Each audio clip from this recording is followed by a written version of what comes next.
महाराष्ट्र में अब तक महाविकास आघाड़ी के बीच सीटों के बंटवारे को लेकर फैसला नहीं हो सका है। अलबत्ता उद्धव गुट वाली शिवसेना ने उत्तर पश्चिम मुंबई से अपना प्रत्याशी उतारकर सबको चौंका दिया।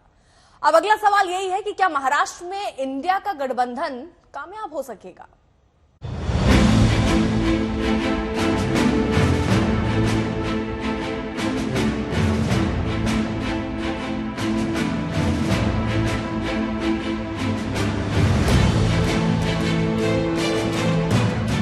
उम्मीद तो थी महाराष्ट्र में इंडिया गठबंधन के जल्द सीट बंटवारे की, लेकिन खींचतान ऐसी कि अब आपस में ही घमासान मचा है।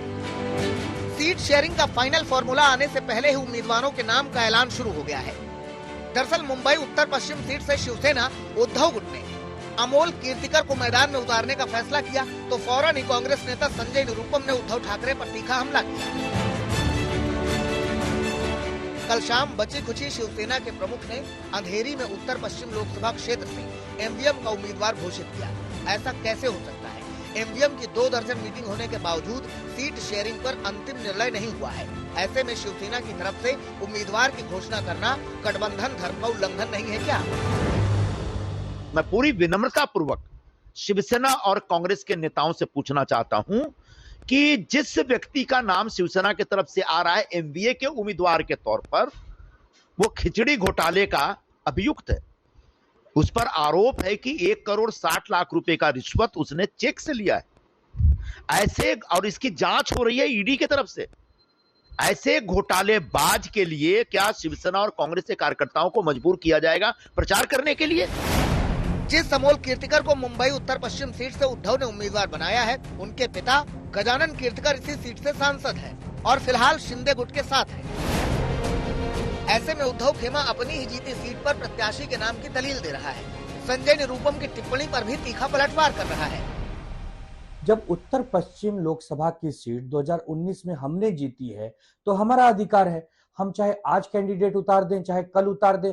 जब वो सीट हमारी है, हाँ आपकी सीट होती और हम उतार देते तो यह गलत बात होती, यह मित्रता का जो हमारा पक्ष है उसके खिलाफ जाता। संजय निरुपम जी कांग्रेस पार्टी के एक नेता हैं, एक व्यक्तिगत उन्होंने अपनी एक इच्छा जाहिर की है, कुछ चुनाव लड़ना चाहते हैं तो वो कांग्रेस पार्टी से कहें, न कि सोशल मीडिया प्लेटफॉर्म पर या खुलेआम कहें।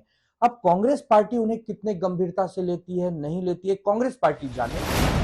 सिर्फ उद्धव गुट ही नहीं, बारामती से शरद पवार सुप्रिया सुले के नाम का ऐलान कर चुके हैं और ऐसे में महाराष्ट्र में इंडिया गठबंधन में संकट के संकेत दिख रहे हैं, क्योंकि कई सीटों को लेकर उद्धव गुट और कांग्रेस में बात नहीं बन पा रही है और ऐसे में तनाव लगातार बढ़ रहा है।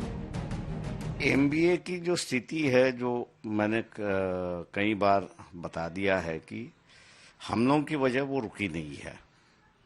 वो रुकी इसलिए है क्योंकि शिवसेना, उद्धव ठाकरे और कांग्रेस, इनमें 10 सीटें हैं जहां पे तालमेल नहीं है। तो ये कुल मिला के 15 सीटें हैं 48 में से कि जिनमें इनका तालमेल नहीं है। और ये तालमेल ना होने की वजह से मेरे ख्याल से इनकी बातचीत आगे नहीं चल रही है। इनका अगर तालमेल नहीं हुआ तो हम अपने पत्ते या हमारी स्ट्रेटेजी खोलने का कोई मतलब ही नहीं है। हालांकि इस खींचतान के बावजूद दिग्गज नेता गठबंधन में सब ठीक होने का दावा कर रहे हैं। नियत साफ होनी चाहिए, ईमानदारी से होनी चाहिए, पर सम्मानजनक होना चाहिए, एक तरफा नहीं होना चाहिए। ग्राम पंचायत, जिल्हा परिषद, कॉर्पोरेशन, नगरपालिका, महानगरपालिकेचं मॉडेल कसं असेल हे आमचे वरिष्ठ नेते आदरणीय सोनियाजी, आदरणीय पवारसाहेब आणि उद्धवजी आणि अलायन्स पार्टनर्स एकत्र मिळून करतील। पण अर्थातच ही लोकशाही आहे। लोकशाहीमध्ये प्रत्येक इलेक्शन सगळ्या आघाडी पूर्ण ताकदीने लढतात, तसे आमची पूर्ण ताकदीने संविधानाच्या चौकटीत राहून आम्ही इलेक्शन लढतो। चुनावी रण में पार्टियां अपनी रणनीति के हिसाब से आगे बढ़ रही हैं। सहयोगियों के साथ सीट बंटवारे को अंतिम रूप दे रही हैं।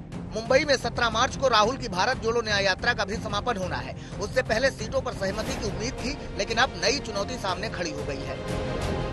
मुंबई से ऋत्विक भालेकर के साथ सौरभ वक्तानिया, मुंबई, आज तक।